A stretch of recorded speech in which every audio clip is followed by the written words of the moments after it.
क्या नाम है आपका? एसके मिश्रा।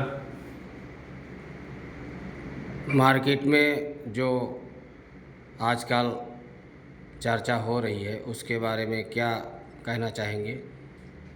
मार्केट में जो 55 किलो का मुद्दा अंतर्राष्ट्रीय मानवाधिकार ने जोरों से एक अभियान चलाया था, उसके ऊपर काफ़ी सारे व्यापारी वर्ग भी राजी थे, ट्रांसपोर्टर भी राजी थे।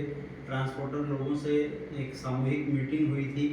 उस मीटिंग के अंदर ये निष्कर्ष निकला था कि हम सारे लोग राजी हैं, अगर मार्केट के व्यापारी राजी होते हैं तो हमें कोई इतराज़ नहीं है 55 किलो के पार्सल को लेके। फिर बीच में लोकल यूनियन जो सूरत का है वो उस मामले में कूदा और उन्होंने फोस्टा और यूनियन के बीच में क्या बात हुई कि वो 55 किलो का मुद्दा कहीं गुमसा रह गया और जितने भी मार्केट में पार्सल उठाने वाले, तखा उठाने वाले, पोटला उठाने वाले, जितने भी मजदूर हैं भार उठाने वाले, वो अपने आप को एक छलावा सा महसूस कर रहे हैं, एक ठगा सा महसूस कर रहे हैं कि हमारे साथ एक छलावा हुआ है, हमें एक हिसाब से गुमराह किया गया है। जबकि सरकार की जो गाइडलाइन है वो 55 किलो से अधिक वजन उठाने की गाइडलाइन नहीं है, किसी भी क्षेत्र में नहीं है। लेकिन इसको यूनियन और उस समय जो फोस्टा के पदाधिकारी थे उन लोगों ने उसको इस तरह से गुमराह किया कि ये मुद्दा कहीं मार्केट में हो सा गया है, जिसके ऊपर अंतर्राष्ट्रीय मानवाधिकार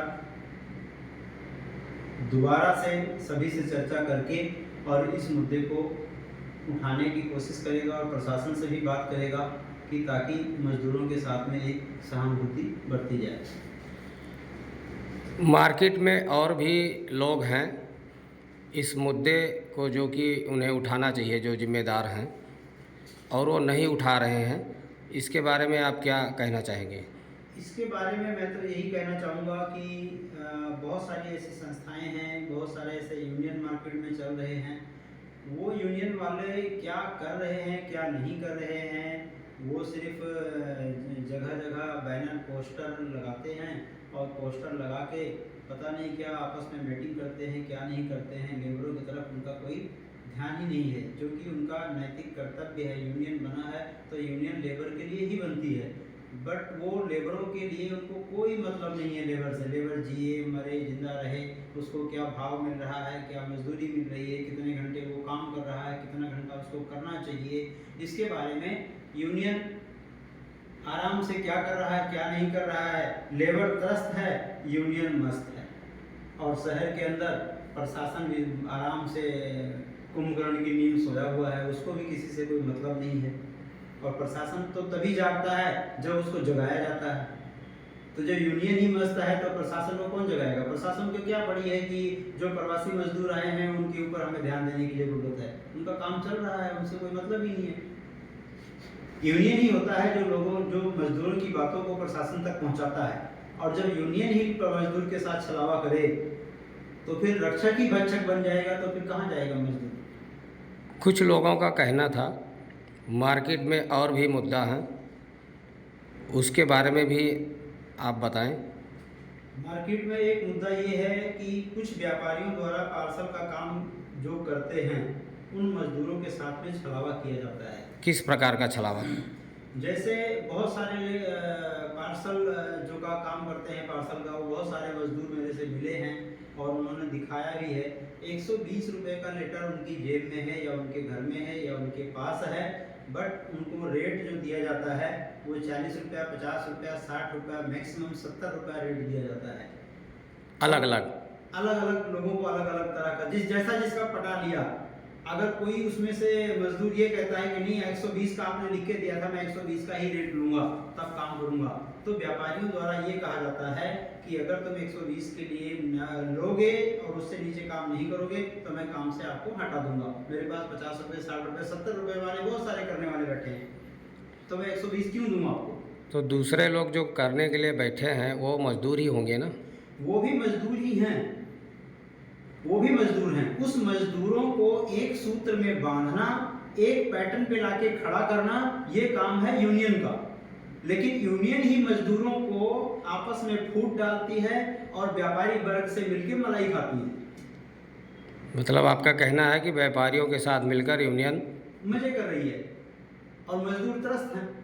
और मजदूर इतने पढ़े लिखे नहीं होते हैं कि ऐसी गुप्त चुप मीटिंग को या ऐसे प्यार भरी बातों को वो समझ सके। वो अगर इतने पढ़े लिखे होते तो पार्सल का काम क्यों करते, कोई और काम ना कर लेते, कहीं बाबू ना बन जाते हो। तो ये बहुत सारी ऐसी घटनाएं हैं जिस पे यूनियन को काम करना चाहिए। यूनियन काम नहीं करता है, जो एक चिंता का विषय है। आने वाले टाइम में अगर यूनियन अपने कार्य प्रणाली पे खरा नहीं उतरा तो अंतर्राष्ट्रीय मानवाधिकार सुरक्षा संगठन गुजरात की शाखा यूनियन से भी जवाब सवाल करेगा।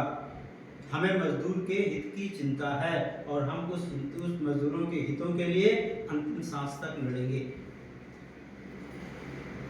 मार्केट में कुछ लोग ये चर्चा कर रहे थे कि पार्किंग के विषय में कुछ रहा बात जो पार्किंग का सवाल है। पार्किंग के सवाल में बहुत सारी ऐसी मार्केटें हैं जो अपने पार्किंग नहीं लेती है मोटरसाइकिल या गाड़ी का। कुछ मार्केट ऐसी हैं जो पार्किंग का लेते हैं और नाजायज लेते हैं।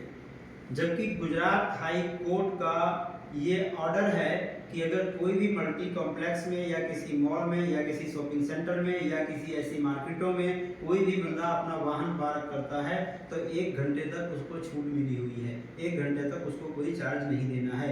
ये गुजरात हाई कोर्ट का ऑर्डर है। और अगर 1 घंटे के बाद भी वो वहाँ रहना चाहता है तो मोटरसाइकिल से 10 रुपया और 4 व्हीलर और 3 व्हीलर से 30 रुपया प्रतिदिन का चार्ज किया जाता है। ये सुप्रीम कोर्ट का ऑर्डर है। लेकिन बहुत सारी ऐसी मार्केटें हैं जो सुप्रीम कोर्ट के ऑर्डर का भी अवहेलना कर रही हैं। वो सुप्रीम कोर्ट को भी मानने को तैयार नहीं हैं। तो इसके ऊपर भी हमारी संस्था चिंतन कर रही है। हर एक एविडेंस को अपने पास में कोर्ट द्वारा या जैसे भी करके अपने पास एविडेंस लाएगी। उसके बाद में फिर मार्केट प्रशासन से या मार्केट मैनेजमेंट से ये सवाल किया जाएगा। हमारे पास में कुछ डॉक्यूमेंट्स आया है जो गुजरात हाई कोर्ट का गाइडलाइन है। ये गाइडलाइन गुजरात हाई कोर्ट ने कहा है कि इस तरह से होना चाहिए, बट यहाँ नहीं हो रहा है। ये सभी मार्केट के व्यापारी भाइयों को देखना चाहिए, समझना चाहिए, मैनेजमेंट को भी समझना चाहिए कि इस चीज को ध्यान में रखते हुए भी लोगों से पार्किंग शुल्क वसूला जाए।